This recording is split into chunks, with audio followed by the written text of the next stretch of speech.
In this video, I will show you how to make Upwork proposal clients cannot refuse.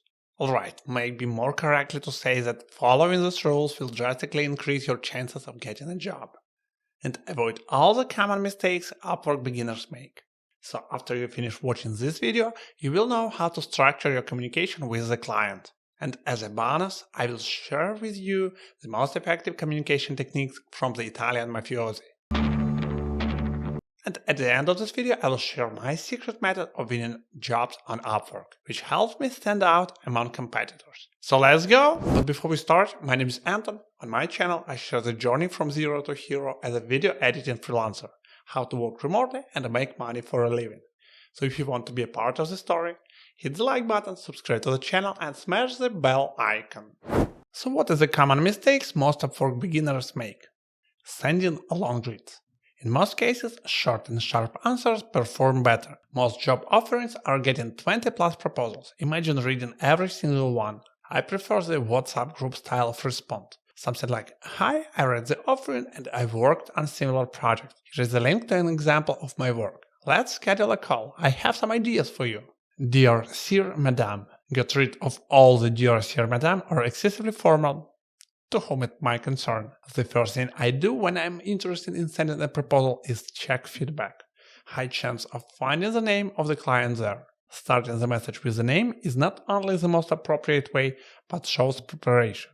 If I can't find the name, I'm just trying to use the most appropriate way of greeting.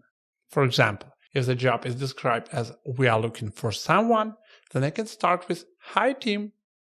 Keep it simple but professional. I don't have relevant experience, but nothing someone says before the word but really counts. The only intention of someone who posts a job is to get it done. If you aren't confident that you can deliver, better to bypass the offering. But if you believe you can handle the task, just describe your experience and let the client decide. I'm sending hundreds of proposals and never use the phrase "I don't have relevant experience." By the way, soon I'm going to make an episode with the statistic and insight from my first 1,000 proposals on Upwork. Subscribe to the channel if you don't want to miss this episode. I did a draft for you. Some freelancers start doing a job to get an advantage over their competitors to show drafts, even before communicating with the client. As usual, it has the opposite effect. It shows how unprofessional you are starting the job without a precise understanding of the task. Also, it emphasizes that you don't move along the lines, unpredictable in other words, and putting effort in advance puts the client in an uncomfortable position. I have a rule. I'm always trying to be a reliable and comfortable partner. I totally got the task. It doesn't matter how well described the job is. Better not to make a statement that you got it, and do not promise anything in the proposal. As for me, the core idea of every proposal I send is to schedule a call. You can share your vision during the call and ask the right questions. Negotiation tactics of the mafia every freelancer should adopt. Research your opponent. Knowing the other guy's past deals, the state of the marketplace, and the demand for the service you are negotiating. This knowledge can give you leverage in the negotiations. Assume the other guy needs you.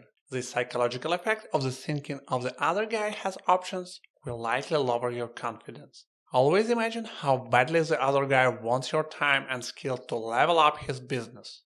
Aim reasonably high. Always ask for more than you are willing to settle for, but never so high that you are dismissed from the table.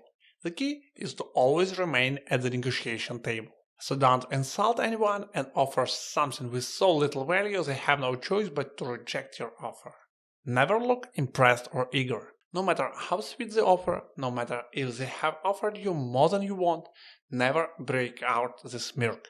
Always stay cool, stay calm, and say the loud "yes" scream when you leave the conference call. Always be willing to walk away. Be ready to walk away at any time, no matter how badly you want to deal or how willing you are to cooperate and give up to close a deal.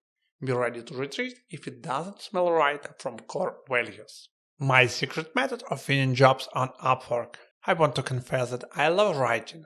This spring I completed the writing course Ship 30 for 30 from Dickie Bush and Nicholas Cole. One of the tips was write the sentence with the only purpose engage a person to read the next one. So my secret method is in one sentence to deliver the message how much value I can bring to the client and make him read further. Only after that I can say, oh, by the way, my name is Anton. Wisdom from the book. I have finished reading Building a Story Brand by Donald Miller. The idea Donald Miller is trying to deliver is that you need to simplify the message. Complex stories are confusing. Learn from the cinema. You don't see the attempts of James Bond to start to meditate, lose weight, or marry a girl simultaneously.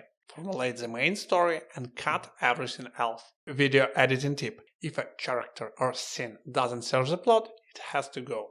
The next book I'm going to read is No Filter by Sarah Fryer. This book is about the impact Instagram has on business and our regular life. I will give you my review of this book in the following episodes. That's all from me for now. I hope that this episode helped you clarify your communication strategy and get new clients. If you find this video helpful, please give me a like and subscribe to the channel.